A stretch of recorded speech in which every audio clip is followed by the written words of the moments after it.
صحابہ تھے اور ساری دنیا کے انسانوں پر بھاری تھے۔ اس زمانے کے یہود و نصارہ صحابہ کی نظر دیکھ کر چلتے تھے، اور آج ہمارے سارے بادشاہ اور سارے جرنیل اور سارے فوجوں والے اور سارے ہتھیاروں والے اور ہمارے عوام اور ہمارے غریب اور ہمارے مالدار سب یہود و نصارہ کی نظر کو دیکھ کے چلتے ہیں۔ کن کی نظر کو دیکھ کے چلتے ہیں؟ یہ یہود و نصارہ کون؟ یہ وہ انسان ہیں جو اللہ کو 1 منٹ کے لیے پسند نہیں، ان کا کوئی کھانا شراب سے خالی نہیں جاتا، ان کی کوئی رات زنا سے خالی نہیں جاتی، ان کا کوئی منصوبہ مسلمانوں کے خون بہانے سے خالی نہیں ہوتا، ان کا کوئی آنا جانا، ان کے یہ سارے کے سارے دورے یہ اسلام کو مٹانے سے خالی نہیں ہے۔ یہ سارے کے سارے وہ ظالم ترین انسان ہیں جو ہمارا خون چوسنا چاہتے ہیں، ہماری عورتوں کو ننگا کرنا چاہتے ہیں، ہمارے بچوں کو ذبح کرنا چاہتے ہیں، جو ہمارے خونی دشمن، ہمارے جانی دشمن، جو ہمارے لیے ہمارا سب کچھ برباد کرنا چاہتے ہیں۔ ہم ان کے پیروں کو اپنے سروں پہ رکھیں اور ان کے طریقوں پہ چلیں اور ان سے جا کر ہم درخواستیں کریں کہ مائی باپ بنو، ہماری یہ امداد کرو۔ اور حضرت محمد صلی اللہ علیہ وسلم جو راتوں کو ہماری وجہ سے رویا کرتے تھے، جو دن بھر میں ہماری وجہ سے اپنا پسینہ بہاتے تھے، جو دن بھر میں ہماری وجہ سے اپنا خون بہاتے تھے، جن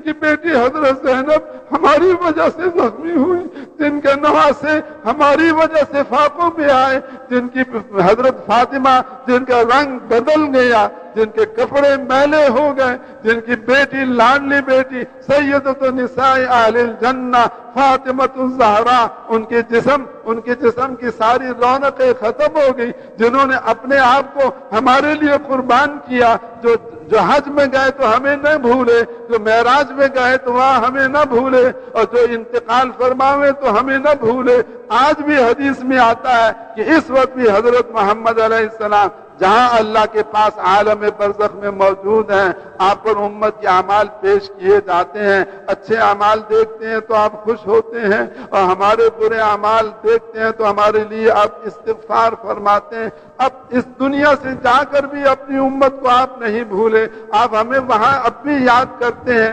ہمارے لیے استغفار کرتے ہیں۔ کل قیامت کے دن ہر ایک نفسی نفسی کہے گا، حضرت محمد علیہ السلام امتی امتی فرمائیں گے۔ حضرت انس نے کہا یا رسول اللہ، کل قیامت کے دن میں نے آپ سے ملنا ہو تو کہاں ملوں؟ آپ نے فرمایا پل صراط پہ آ جانا، اور ترازو اعمال پہ آ جانا، اور حوض کوثر پہ آ جانا۔ اب کیوں کھڑے ہوں گے پل صراط پر؟ اس لیے نہیں کھڑے ہوں گے کہ آپ کو باری نہیں ملتی پار کرنے کی، آپ پار کرنا چاہیں تو سب سے پہلے پار کر سکتے ہیں۔ آپ کیوں کھڑے ہوں گے پل صراط پر؟ اس لیے کھڑے ہوں گے تاکہ میرا کوئی امتی اس پل صراط سے گر کر دوزخ میں نہ چلا جائے، اس لیے آپ وہاں کھڑے ہوں گے۔ آپ کیوں کھڑے ہوں گے ترازو اعمال پر؟ اس لیے نہیں کھڑے ہوں گے کہ میرے اعمال تولے جائیں، آپ اس لیے کھڑے ہوں گے تاکہ میرے کسی امتی کے گناہ اس کی نیکیوں سے زیادہ نہ ہو جائیں۔ آپ کیوں کھڑے ہوں گے حوض کوثر پر؟ اس لیے نہیں کھڑے ہوں گے کہ میں حوض کوثر کا پانی خود پیوں، اس لیے کھڑے ہوں گے کہ میری امت آتی جائے اور میرے ہاتھ سے حوض کوثر کا پانی پیتی جائے۔ تو وہ حضرت محمد علیہ الصلوۃ والسلام جنہوں نے اپنی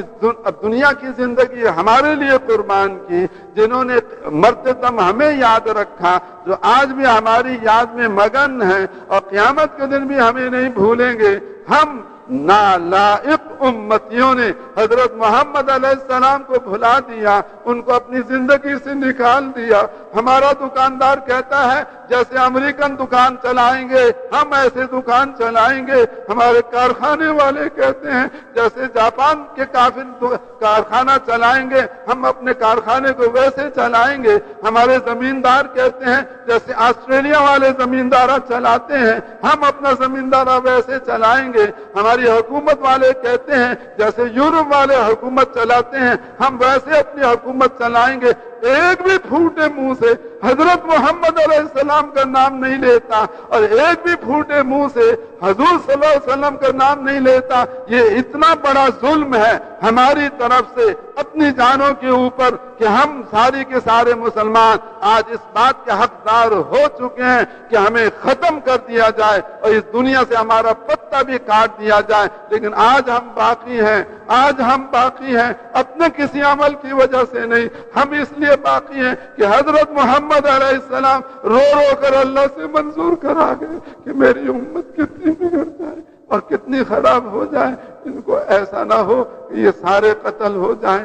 یہ سارے شہید کر دیے جائیں، ان کی عورتیں مار دی جائیں، ان کے بچے مار دیے جائیں، ان کے مردوں کو قتل کر دیا جائے، اللہ ایسا نہ ہو، ان کو ایسا نہ ہو کہ یہ سارے ختم ہو جائیں۔ آج ہم حضرت محمد علیہ السلام کی دعا کی وجہ سے باقی ہیں، ہمارا کوئی منہ ایسا نہیں کہ ہم ایک منٹ دنیا میں زندہ رکھے جائیں۔ بھائیو، یہ بات سرسری نہیں ہے اور یہ بات معمولی نہیں ہے اور یہ بات کچی نہیں ہے، یہ بات بنیادی ہے، یہ بات پکی ہے۔ اس امت کی قسمت نہیں پلٹ سکتی۔ آپ چلے جاؤ یورپ کے اندر سارے کے سارے امت والوں اور جا کر یہود و نصارہ کو لپٹ جاؤ، آپ چلے جاؤ امریکہ کے اندر اور امریکنوں کے پیچھے اپنے آپ کو سارا چلا دو، آپ چلے جاؤ کافروں کے پیچھے اور اپنا سارا کچھ ان کے پیچھے لگا دو، آپ کی قسمت نہیں پلٹ سکتی، آپ کے حالات نہیں بہتر ہو سکتے، آپ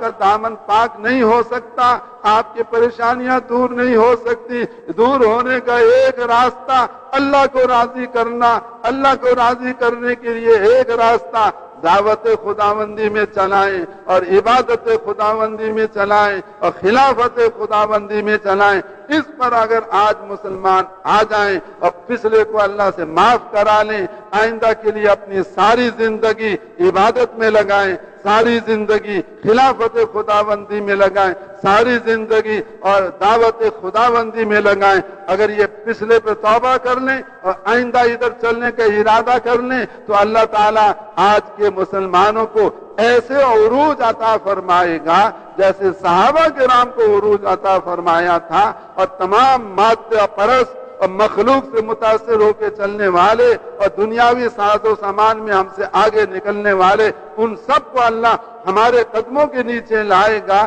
جیسے اللہ نے اس زمانے کے کفار کو صحابہ کے قدموں کے نیچے کر دیا تھا۔ کہ میرے بھائیوں اور دوست اور بزرگوں، بولو اس کے لیے کون لگائے گا اپنی ساری زندگی؟